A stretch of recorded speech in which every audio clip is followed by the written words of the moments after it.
அம்மா, ஏன் சில நேரங்களில் நீ கத்துகிறாய்? ஏனென்றால் சில நேரங்களில் நான் சோர்வாக இருக்கிறேன் அன்பே. நீ கேட்காத போது நான் கண்ணுக்கு தெரியாதவளாக உணர்கிறேன். ஆனால் நான் உன்னை நேசிக்கிறேன்.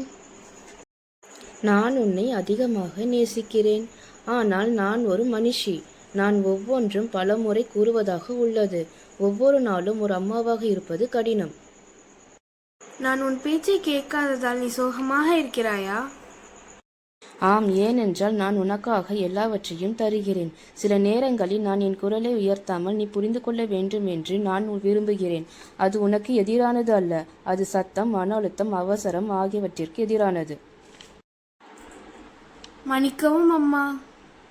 இல்லை, வருத்தப்பட வேண்டாம். நாம் ஒரு அணியாக இருக்க வேண்டும் என்று நான் விரும்புகிறேன். ஒருவருக்கொருவர் சண்டையிடக்கூடாது. நான் சரியானவள் அல்ல.